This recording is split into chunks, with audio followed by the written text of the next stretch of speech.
Hello learners, welcome to channel. तो अगर आप भी जो है as a assistant professor work करना चाहते हैं यूनिवर्सिटीज़ में या फिर कॉलेजेस में, या फिर पीएचडी करने के लिए आपको फेलोशिप चाहिए, तो जेआरएफ यानी जूनियर रिसर्च फेलोशिप के लिए जो है फॉर्म रिलीज़ कर दिए हैं। तो यूजीसी नेट का फॉर्म जो है नेशनल टेस्टिंग एजेंसी ने जून 2022 के लिए रिलीज़ कर दिया है। तो यहाँ पे जो है मर्ज साइकिल होगा, यानी कि जैसे कि दिसंबर 2021 के लिए फॉर्म नहीं आया था, तो UGC net December 2021 and June 2022 इन दोनों को जो है मर्ज करके यहाँ पे जो है एग्जामिनेशन कंडक्ट कराए जाएंगे।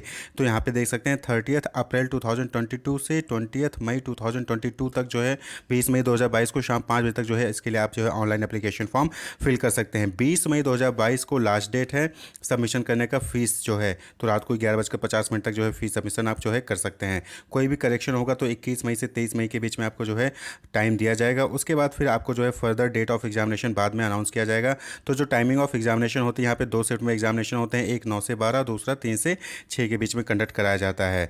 तो यहाँ पे एप्लीकेशन फीस की बात कर लें तो जनरल और अनरिजर्व कैटेगरी है तो 1100 रुपये, जनरल ईडब्ल्यूएस और ओबीसी एनसीएल के हैं तो 550 रुपये, एससी एसटी पीडब्ल्यूडी या फिर थर्ड जेंडर के हैं तो 275 रुपीज़ जो है आपको यहाँ पे एग्जामिनेशन फीस सबमिट करनी पड़ेगी। क्लियर।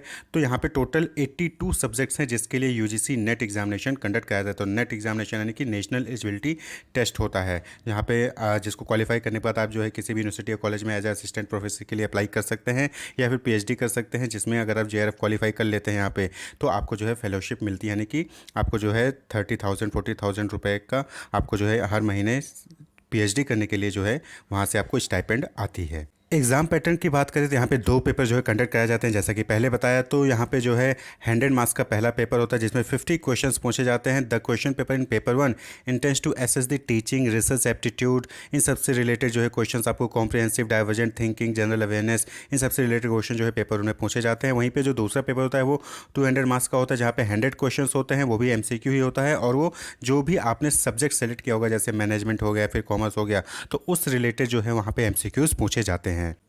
मार्किंग स्कीम की बात करें तो हर क्वेश्चन 2 मार्क्स का होगा, और वहाँ पे आपको जो है करेक्ट ऑप्शन चूज़ करते हैं तो आपको 2 मार्क्स मिलेंगे, और अगर आप गलत आंसर चूज़ करते हैं यानी कि रॉन्ग ऑप्शन चूज़ करते हैं तो निगेटिव मार्किंग नहीं है, यहाँ पे आपको कोई भी मार्क्स डिडक्ट नहीं किए जाएंगे, तो कोई भी निगेटिव मार्किंग नहीं है।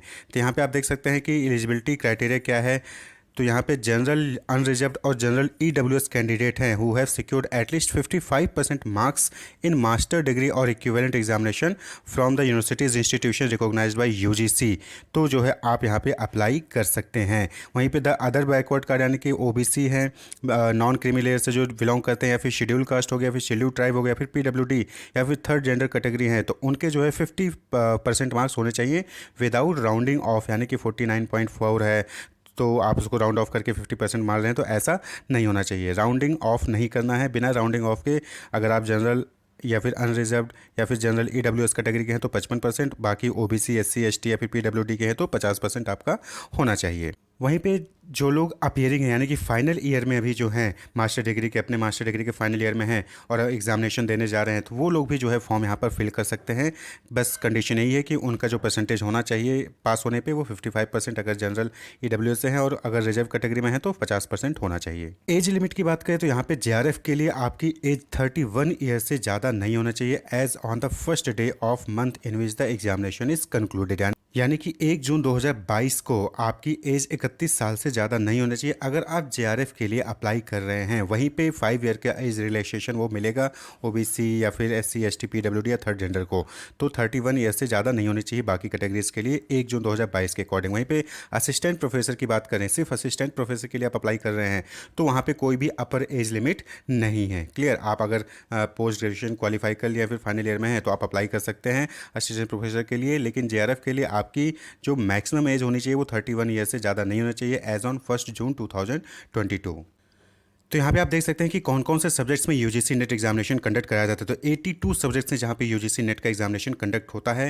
तो ये जो पूरा इन्फॉर्मेशन ब्राउचर है नीचे डिस्क्रिप्शन लिंक मिल जाएगा, वहाँ से डाउनलोड कर सकते हैं और यहाँ इसको पूरा डिटेल में फिल कर सकते हैं अप्लाई करने से पहले। तो ये सब्जेक्ट्स आप देख सकते हैं, यहाँ पे सब्जेक्ट कोड है और सब्जेक्ट की लिस्ट है। टोटल 82 सब्जेक्ट्स है जिसमें यूजीसी नेट एग्जामिनेशन कंडक्ट कराया जाता है। और अगर आप इन सब्जेक्ट से पीएचडी करते हैं तो आप और जेआरएफ क्वालिफाई करते हैं तो आपको फेलोशिप मिलेगी। वहीं पर आप इन सब्जेक्ट्स में अगर आप असिस्टेंट प्रोफेसर वाला क्वालिफाई करते हैं तो उस केस में फिर आप किसी भी कॉलेज या यूनिवर्सिटीज़ में उस सब्जेक्ट के लिए एज असिस्टेंट प्रोफेसर के लिए आप अप्लाई कर सकते हैं। तो wish you all the best, keep watching.